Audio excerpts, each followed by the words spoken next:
Hey folks, Doug Blake with Body Design University. In this video, I want to do a quick review with you on active stretching. Now, this is coming out of chapter 14, which is the flexibility training concepts. And just want to kind of clarify a couple of real basic concepts when it comes to active stretching. Now, remember, in this particular chapter, NASM is going over the sort of the scientific rationale for flexibility training, all good stuff. And they give you a lot, obviously, a lot of pictures and exercises that you can use to support this part of the um, optimum performance training model, right? So there's flexibility, there's balance training, there's resistance training. And so when you're looking at the sort of overall general concept related to the OPT model, this fits in really valuable part of that model, or at least information and materials that will allow you to support basically the resistance training, cardiorespiratory training. And so in chapter 14, you get a ton of info, and I will normally be asked questions about the differences between the different types of stretching. So static stretching versus active, dynamic versus ballistic type stretching, for instance, passive stretching, myofascial techniques. Now, and that's just another whole nother video, but normally we talk about myofascial release. But what NASM wants you to understand is that there are the myofascial techniques.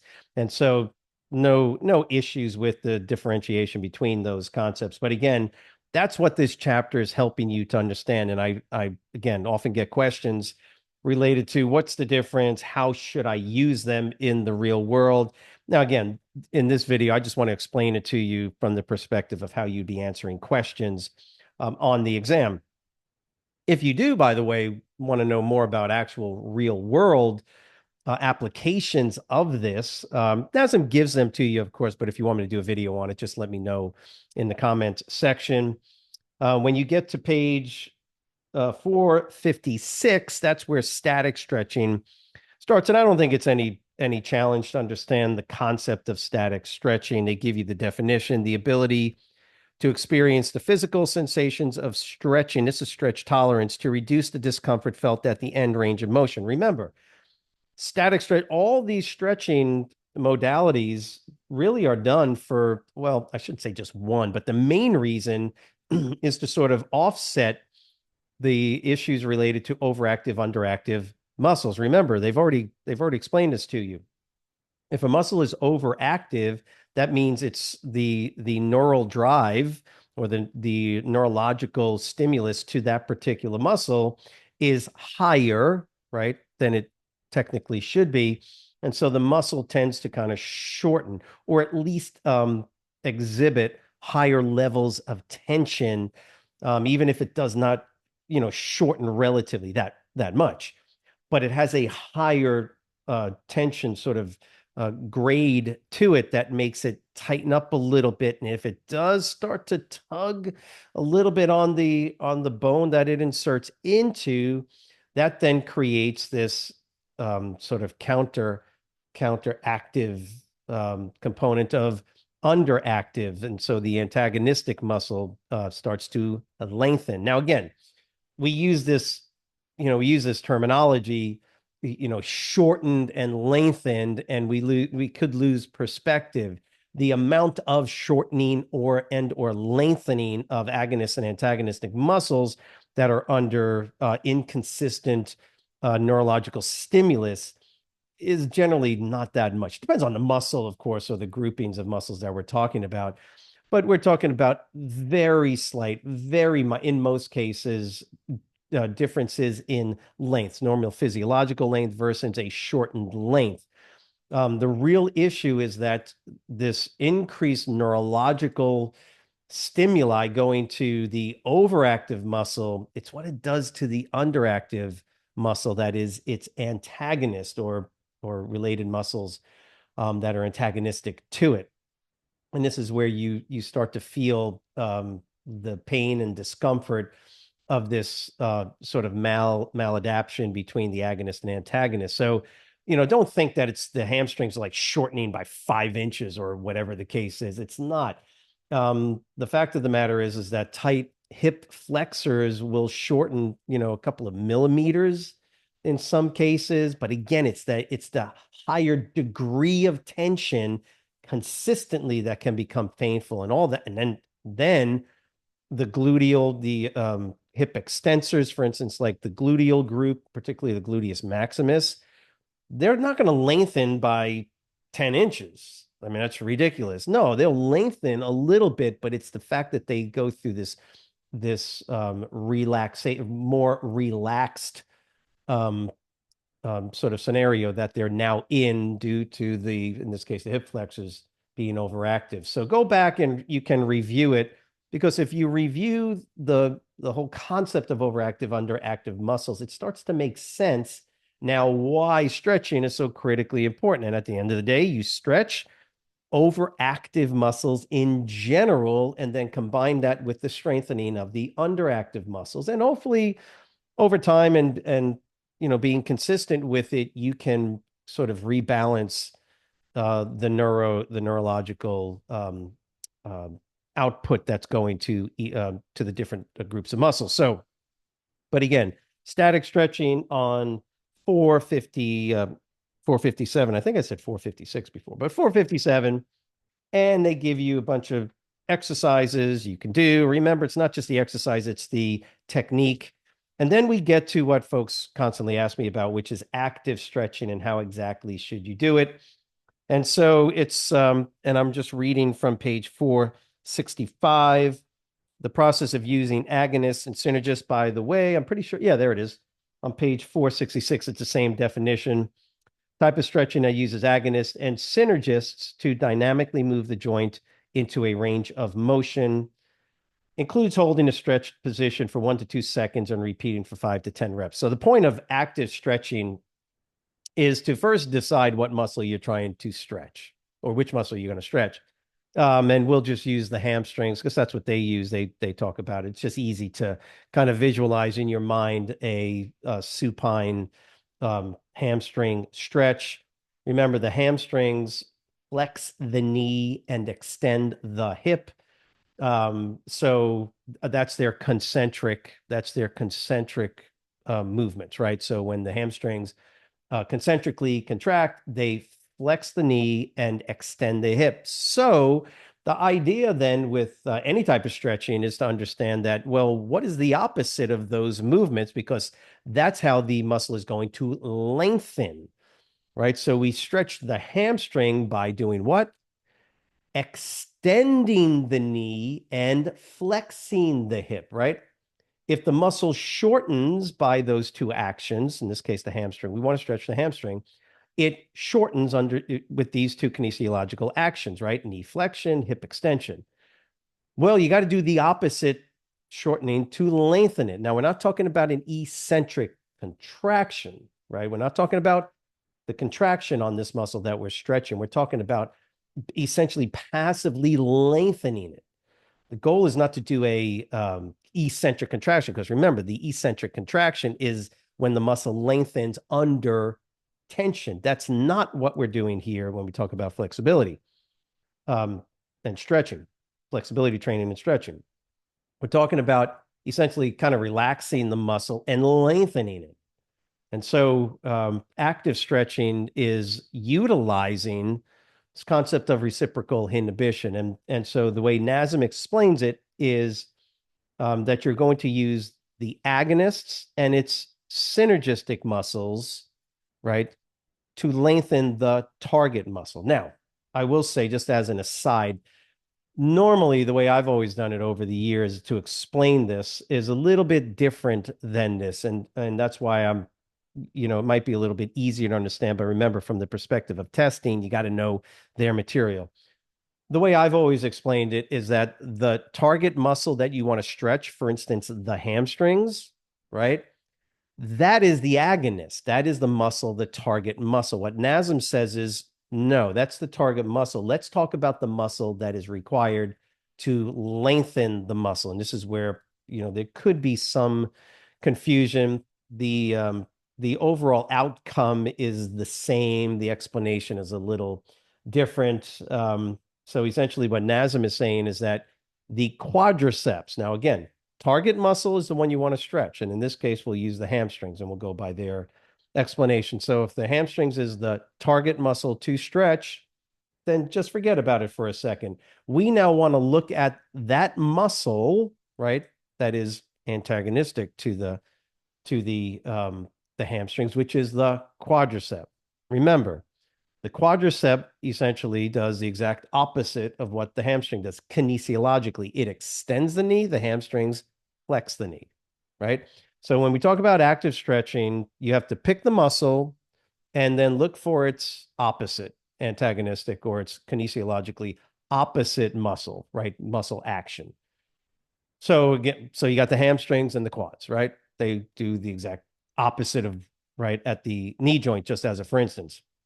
Another example is the biceps and the triceps. These are opposing muscles. They are antagonistic to each other. If you want to stretch the bicep, that is the target muscle. Then the tricep, which is its opposite kinesiologically, is the agonist now that we're going to discuss with active stretching. So just think of it that way. Target muscle that you're going to stretch. What is the opposing muscle kinesiologically? And that's that opposing muscle that is kinesiologically its opposite. That's your agonist, right? So what NASM is saying is that the quadriceps, in this case, let's talk again about the supine hamstring stretch. The quadriceps is the agonist, and whatever synergists are going to help it, right?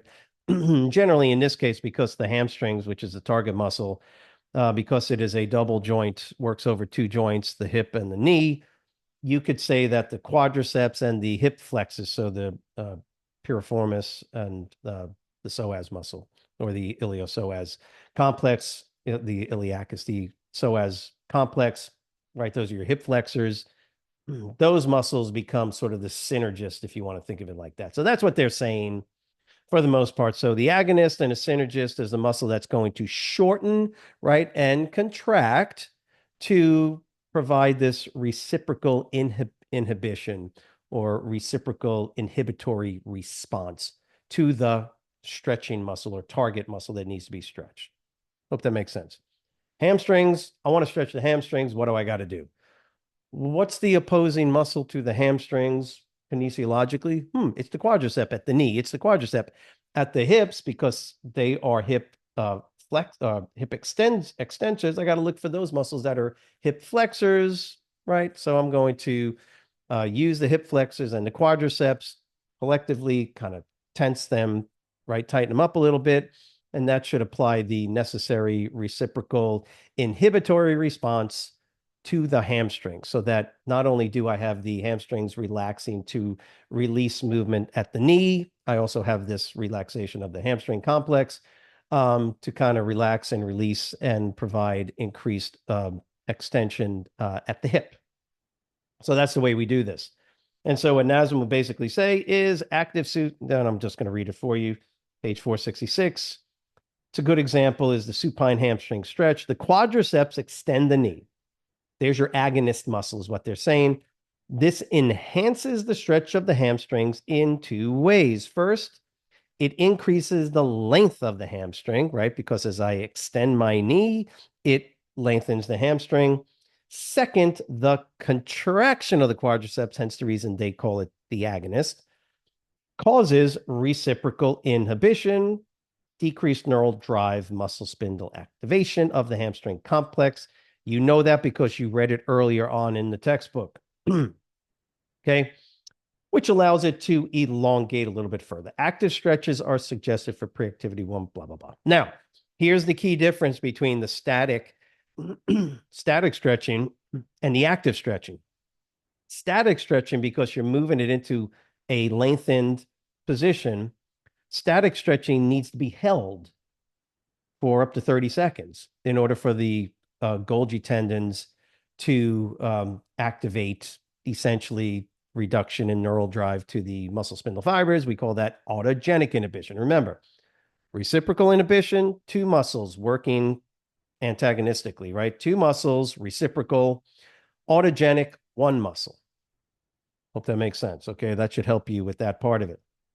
So the reciprocal inhibition is caused by the opposing muscle contracting, tensing, creating whoop, this reciprocal inhibitory response. By the way, all the quadriceps is doing is causing autogenic inhibition in the hamstrings. That's what reciprocal inhibition is.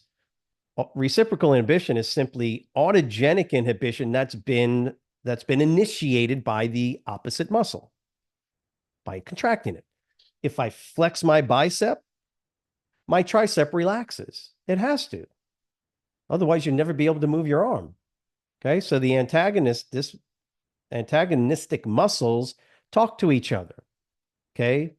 They downregulate or decrease neural drive to each other, depending on which one's flexing and which one's not.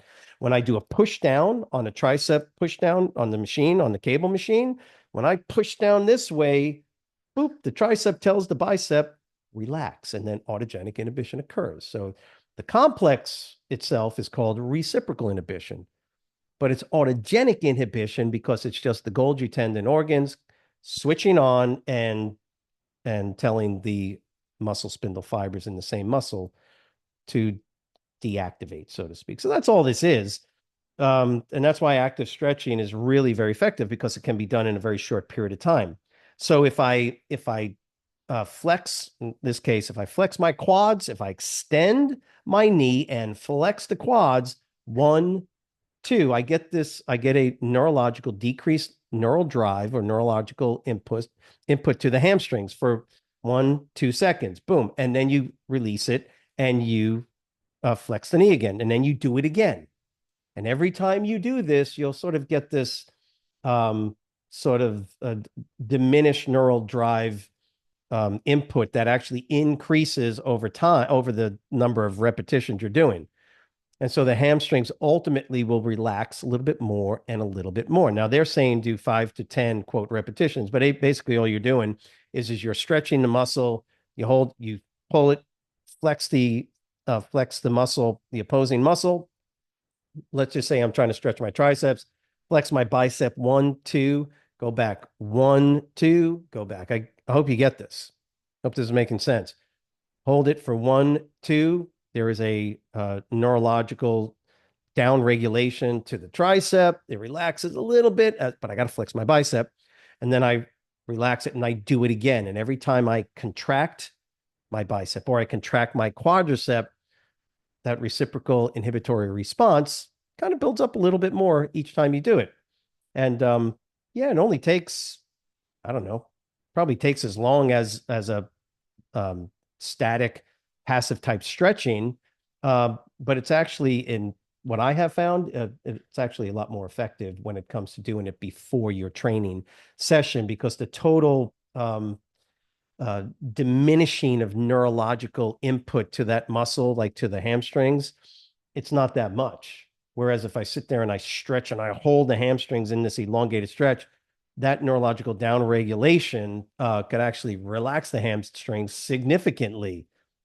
And if I'm going to work out and I'm actually going to start doing leg curls or stiff-legged deadlifts, I don't want my hamstrings to be like super relaxed. I want them lengthened and stretched for sure, but I don't want them to relax too much. That's the beauty of active stretching. So I hope this makes sense. Just read through it. I think if you think about it and you practice it a little bit, you'll realize it's a very effective way after you warm up, prior to your training, to stretch and lengthen, elongate that muscle without getting it to relax too much, where it's just totally relaxed and lengthened. Do that after your workout. Do that static, passive type stretching, that relaxation stretching.